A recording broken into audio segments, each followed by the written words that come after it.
days at the stick. From who's got it better than us to brick by brick. It's always the 49ers way, from off-season to game day. Yeah, we talk back. It's the 49ers Cutback.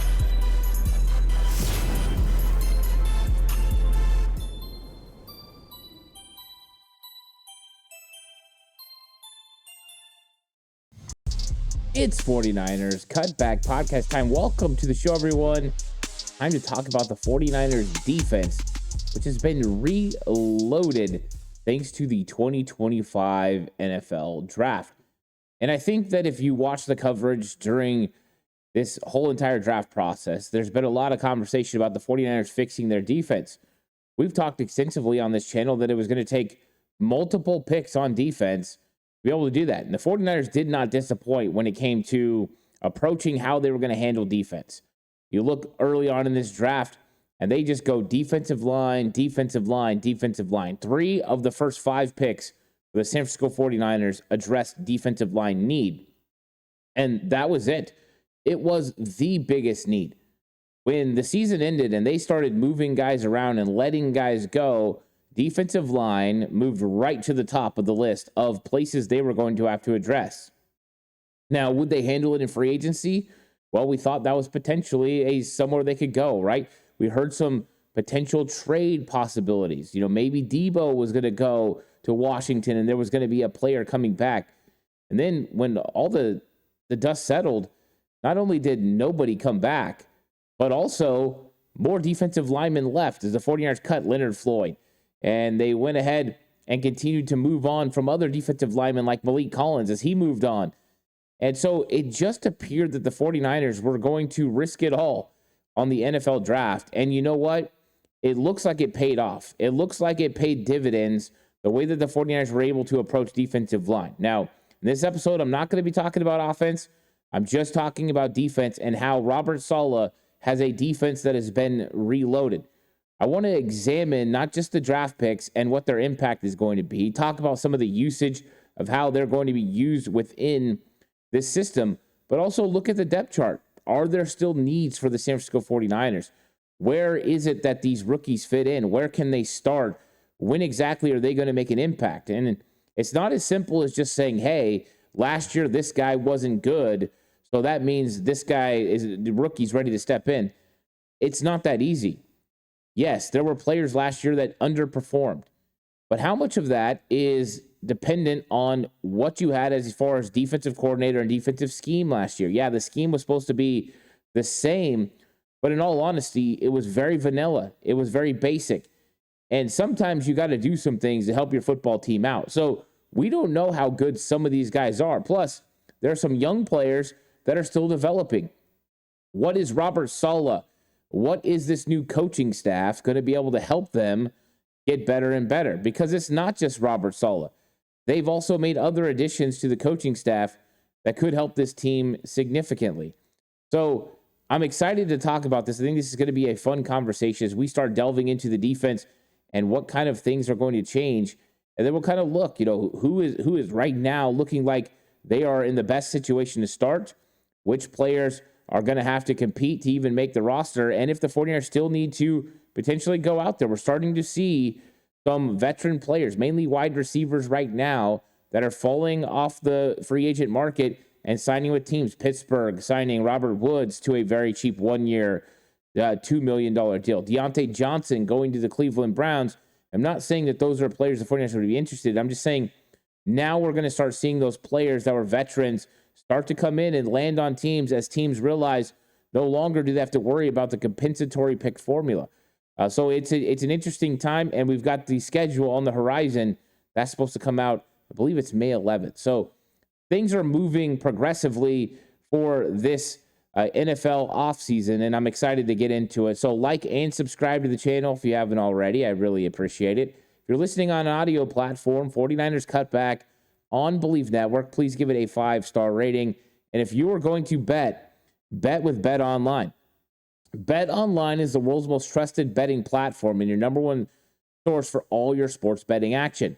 Baseball season is in full swing, and we're into the home stretch for NBA and NHL playoffs. BetOnline has more ways to stay in on the action with the latest odds, news, and scores, even live in-game betting while the games are being played. With the largest selection of odds on everything from Major League Baseball, NHL, and UFC, BetOnline remains the number one source for all your sports wagering info. In between games, head on over to the BetOnline casino, and with all the top Vegas-style games, including poker and live casino. BetOnline, the game starts here. So just to look at the overall roster and what the 49ers have potentially added when it comes to potential starters and even potential depth, we've got to look at what this draft class was. And some of those names stick out like sore thumbs because they were desperate needs. I think if you look at the interior defensive line, that was the biggest need. But once you moved on from Leonard Floyd, there was a real big need at defensive end as well. So pick 11, Mykel Williams. And I thought that this was a fantastic pick. And we know that, towards the end, I said, hey, this is going to be Mykel Williams. I kind of stuck with that. But I thought that was a consensus. I thought a lot of people said that. John Chapman was saying that. I think the Locked On guys were saying that. It was becoming pretty evident that he was that guy for the 49ers. The way he was setting the edge, some of the John Lynch comments during the presser, I think all signaled towards him. So really ignored some of the other noise. And it was Mykel Williams. And it was a dynamite pick because of what he provides. And the 49ers tried a couple of different methods over the last couple years to find that base defensive end. So looking at what they did in 2019, and I know this is a little bit of a ways back, but this was Robert Saleh's first defensive build from 2017 to 2019, was what they did on base downs. So base downs, usually first and second down, a lot of times that's when teams are keeping you in your 4-3 look. He had Eric Armstead play on the outside. Yes, the 49ers had D Ford on the team, and he was a really good pass rusher, but he came in more so in nickel situations and predominantly on third down where he could rush the passer. You had Eric Armstead on the outside for most of the time. What was he? A big physical 5-tech in college, right? He played 4-eye 5-tech at Oregon before the 49ers drafted him. Now, he was drafted to play in a 3-4 defense, a Vic Fangio defense. But he served a purpose of setting a hard edge and being really good against the run. Now you fast forward to the 2025 draft, and the 49ers have a player sitting there playing at Georgia that lines up in the 4-eye and plays 5-tech and is a big physical guy. Now, as big as Mykel Williams is, he's not Eric Armstead's size. Eric Armstead went over 300 pounds, 6'7".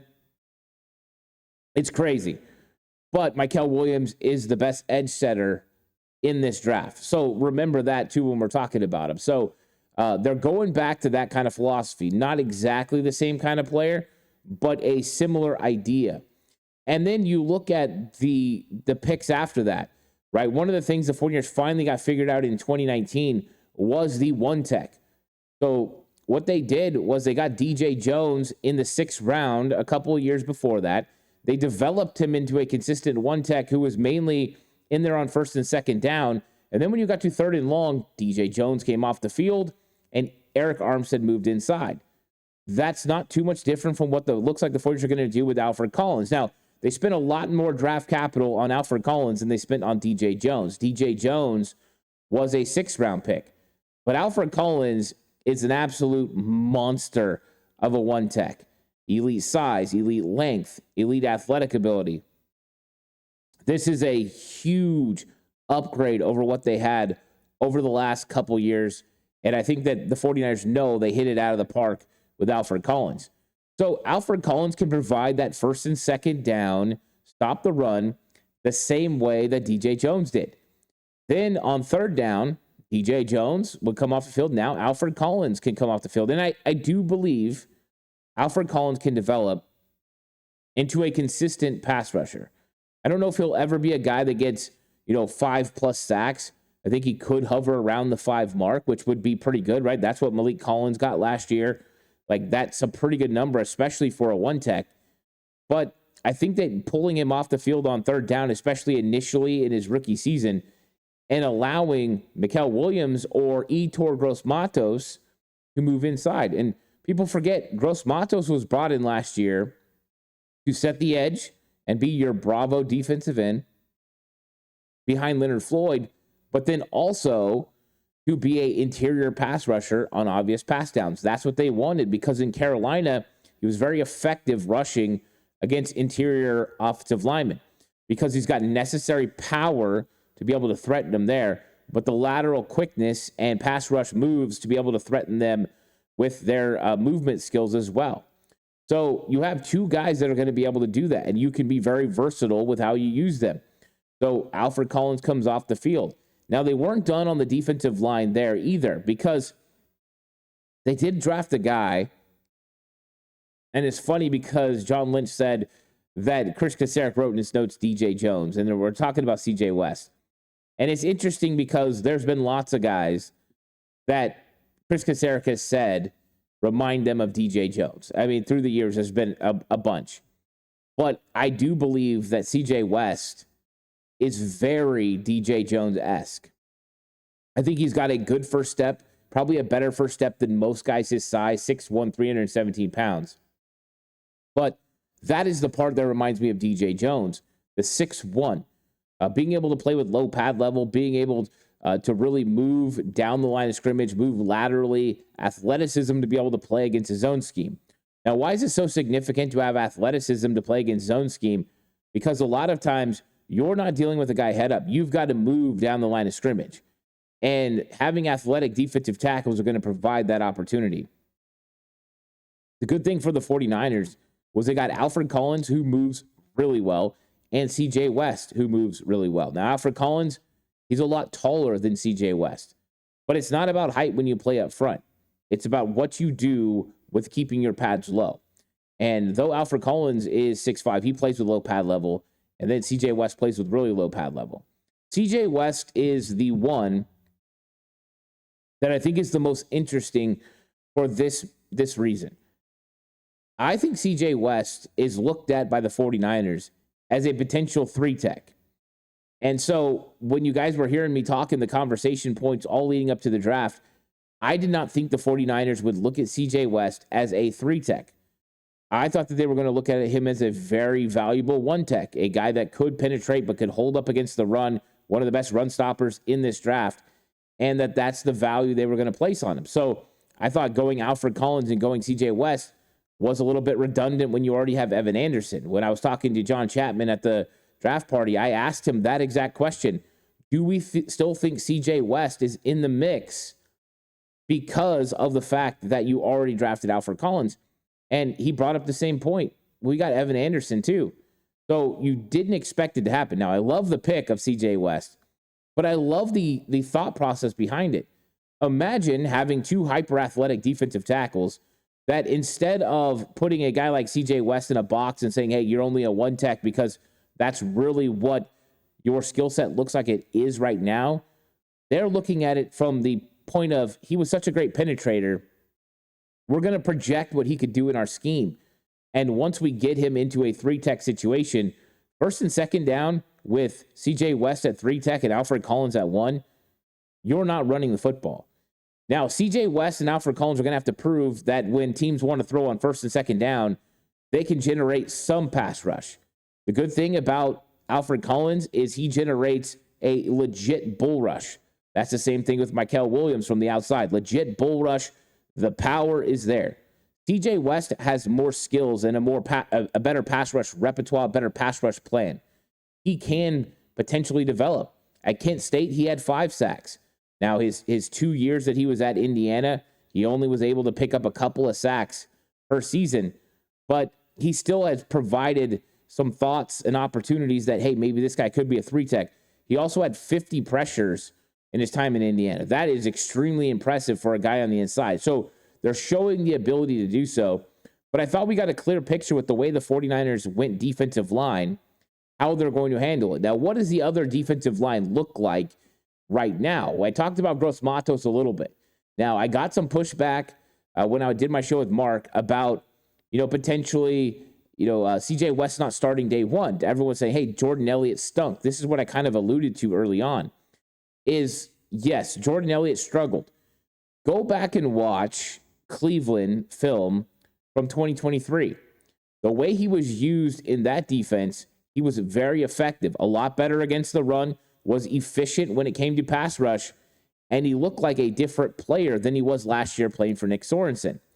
So I think that some of it was usage, some of it was scheme, some of the way they used him made Jordan Elliott appear to be not as effective as he could be.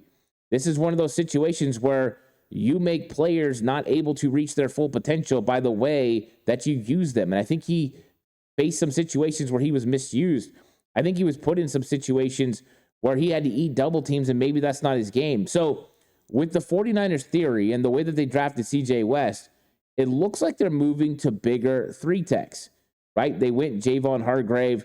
Buckner was another guy that was, sub 300 pounds. Now they're like, you know what? Let's not go that route. Let's go with bigger guys and expect more brute force coming from the middle.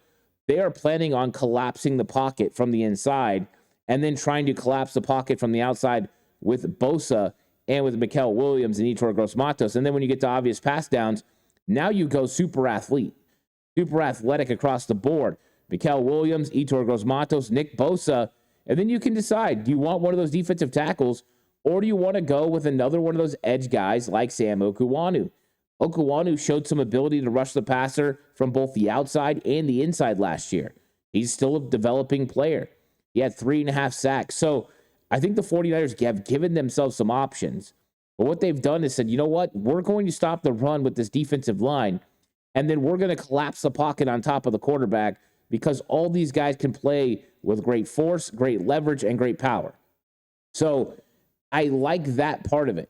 Now, when you're looking at the rest of the room and how it kind of works out, I think Jordan Elliott has the best opportunity to start.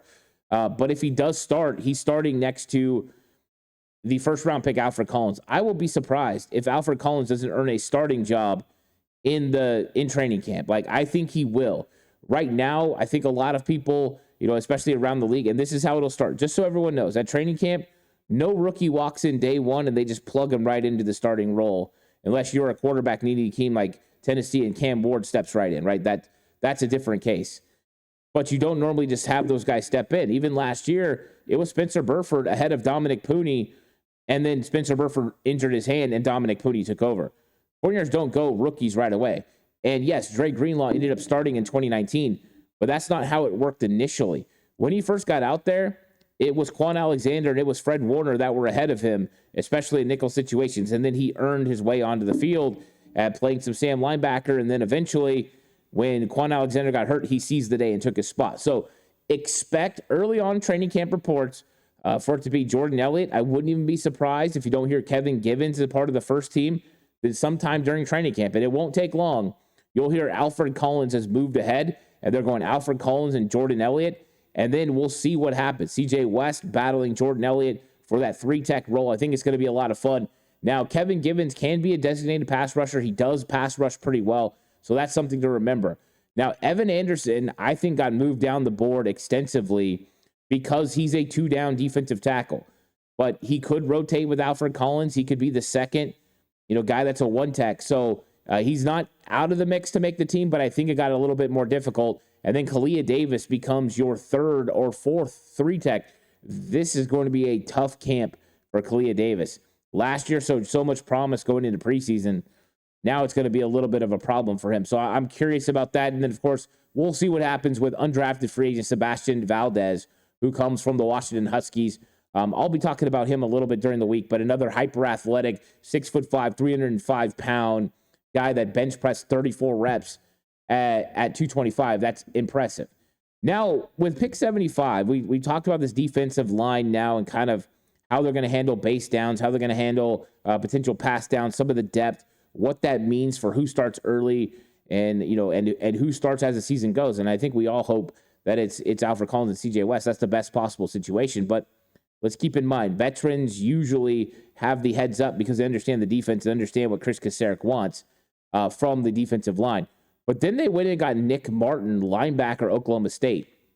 And Nick Martin is very similar to Dre Greenlaw as far as height, as far as like speed, as far as the way he reads things. I think that Dre Greenlaw definitely elevated his game, and Nick Martin's got a long way to go to be Dre Greenlaw, but I think the similarities are there as far as build and things like that. Dre a little bit heavier as you build this linebacker room. So we know that Fred is going to be Mike linebacker.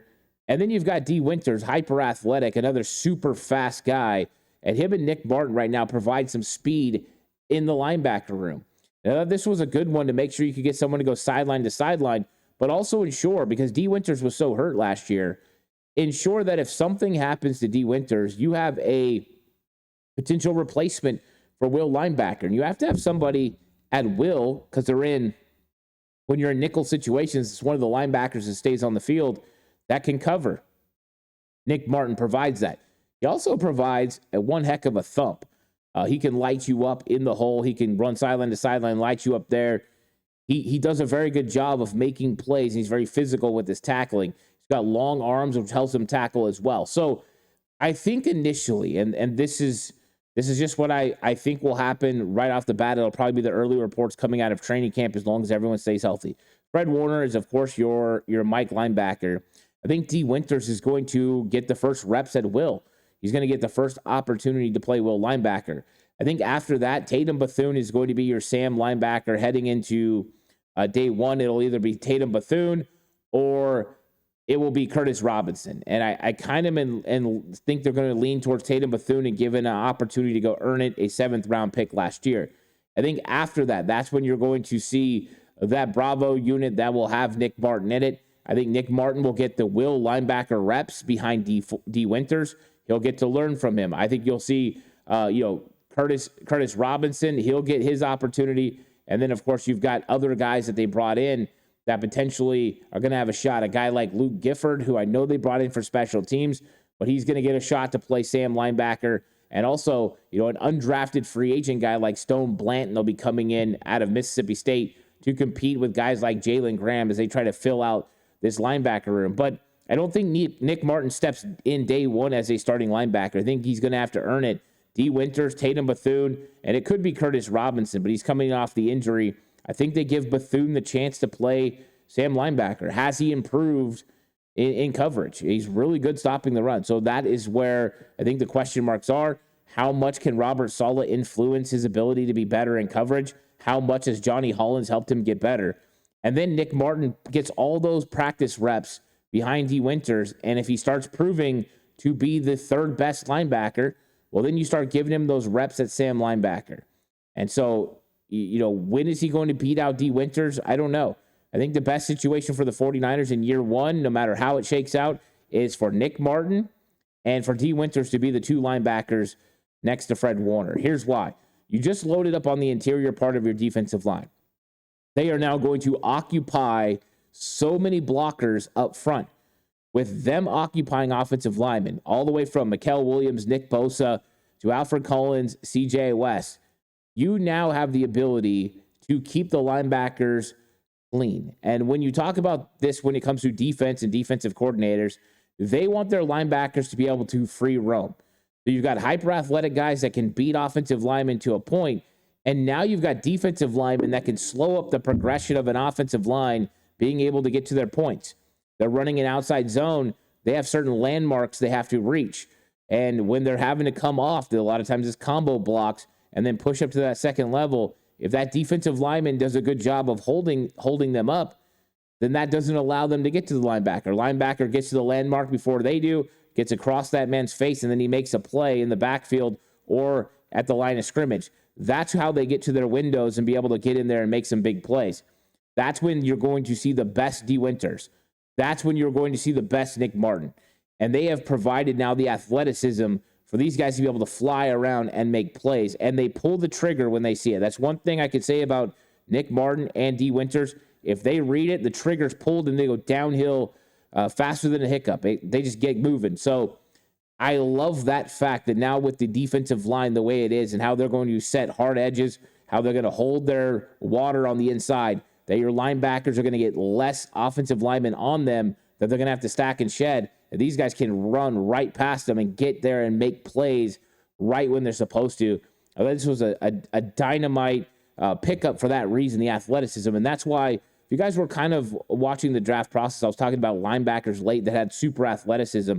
They didn't wait till late. They went and got Nick Martin in the 3rd round, and they knew exactly what they wanted, and they did it. So you see the way the defensive line is now making it easier for the linebackers, and now the linebackers are set up for success. I mean, a guy like D. Winters had a 70 plus, I think it was a 75 grade last year, according to PFF in coverage. That's plus. He's got to get better stopping the run. Well, these defensive linemen are going to help a lot because his game is not stack and shed and make tackles.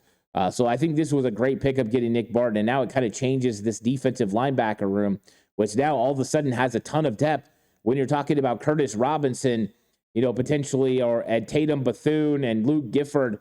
Those guys are now potentially your second unit of linebackers. Is very talented. All of them good special teams potential players as well. Bethune needs to get better at special teams, but Curtis Robinson, he's good at it. Luke Gifford, good at it as well.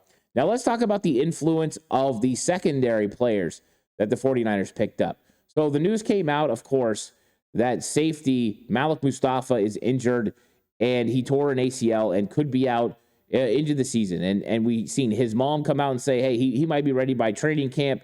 We've seen Malik come out and say, hey, wait, middle of the year. I think both of them are believing he's going to be back a little bit sooner. But the 49ers were very aggressive, finding very low budget, but potentially high rewarding safeties during the offseason. It was one position that they addressed pretty extensively. And I think now we know why, because, Malik Mustafa was hurt. So they signed a few guys in free agency that are potentially going to help in the safety room. They brought in guys that could help in the cornerback room. So the safeties, for instance, Richie Grant, former 2nd-round pick with the Atlanta Falcons, he comes in. Jason Pennick was a former 5th-round pick for, guess who? Robert Saleh and the New York Jets. He's a versatile kind of player who's played a lot of nickel corner, played it in college, played a little bit with the Jets.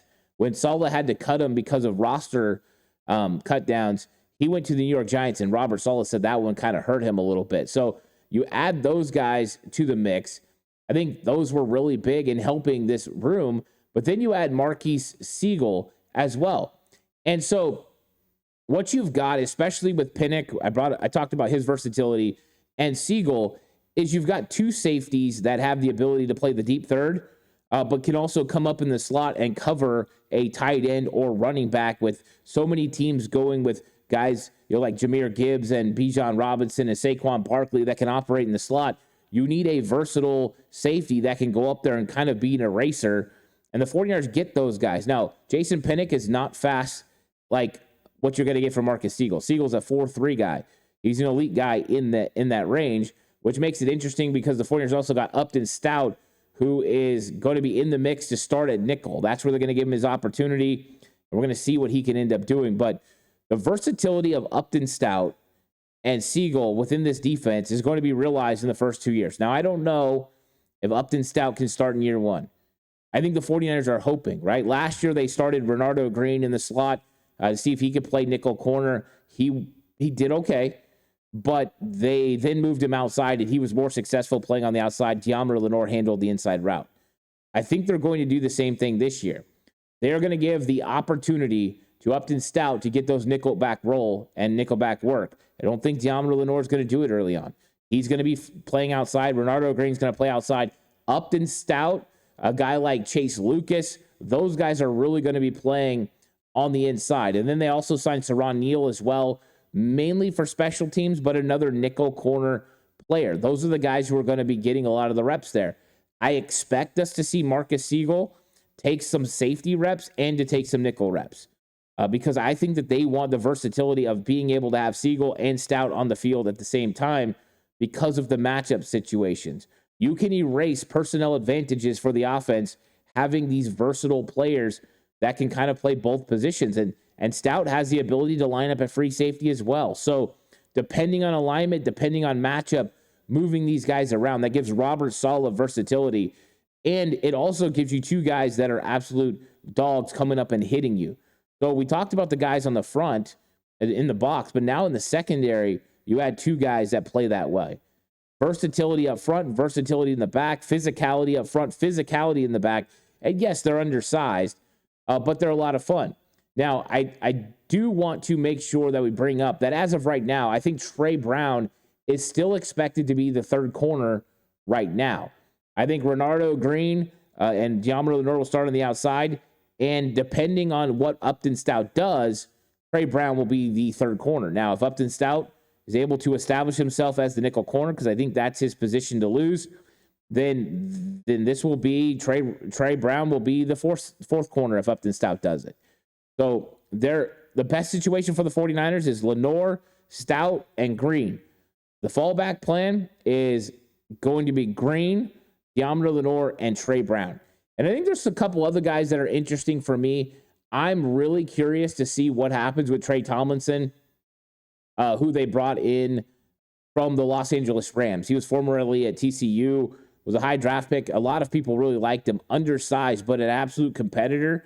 And we know that John Lynch watched extensive film of Trey Tomlinson because that's also the same draft class where they got D. Winter. So I think they really like him. He's somebody that I'm interested in watching. I'm also interested in watching undrafted free agent Jacob Robinson from BYU. 11 interceptions in his career, undersized, especially when it comes to weight. A guy that's about 180 pounds, very a la Kobe Bryant, very Robert Longerbeam, like some guys that we were talking about throughout the whole draft process. That's kind of where he's at. I think a lot of people were concerned about his physicality and about overall his body and what he would be able to do in the NFL and could he hold up. So he's another interesting player on this. So 49ers put together a really nice draft on defense and absolutely helped Robert Saleh reload this defense. It started up front, and you got some really nice pieces up there, and that complements that linebacker room, which is now going to make it a lot easier for Fred, D. Winters, Tatum Bethune, Nick Martin, the new addition. That's going to make that linebacker room so much better, not having to deal with offensive linemen getting on them. And then the secondary, they go hyper speed, hyper versatility. And I love that fact. Just keep adding to it. And I think there's going to be question marks about Malik Mustafa, but I think the 49ers have done a good job of not just getting guys that make sense, but getting guys that Robert Saleh has some familiarity with, like with Pinnock, right? Go ahead and bring him in, a guy who has some versatility. And what's nice about it is depending on matchup, you need a big nickel. Well, Jason Pinnock can do that. You need somebody that can deal with a quicker slot receiver. You've got two guys that can do that, but especially, a guy like Upton Stout. So the 49ers are doing a good job of making sure they get versatile players that can operate within this defense, and it gives Robert Saleh the ability to do more. So it's a really good start. We'll see if they end up addressing. I don't think I see a huge hole anywhere on the defense now. I think linebacker feels a lot more comfortable. I think the secondary, they added the necessary depth that they needed to have in the secondary. And so now you've got some more options depending on what Upton Stout is able to do and if he's able to start. I think that's a key in this as well. But now they've got enough talent. We'll see Richie Grant, Jason Pinnock, and what they can do. Can they make it through the injury of Malik Mustafa? I think they can. And another question, what can Robert Saleh get out of some of the guys we have question marks about? Right? What can he get out of a player up front, a defensive lineman like Jordan Elliott? Will his scheme help Jordan Elliott a lot? Can Robert Beal finally figure it out and be able to rush the passer a lot better now that his teammate is here? Maybe they can unlock Robert Beal now that he's a good run stopper to be able to be a pass rusher as well. Still hyper athletic. Another opportunity for Robert Saleh to help out. What can they get out of Tatum Bethune? Can he become a consistent Sam backer because he has a nose for the football and being able to stop the run? Can they get the most out of Jair Brown? Can Robert Saleh finally unlock the little glimpses we saw in 2023 when he played for Steve Wilkes? Is that a possibility?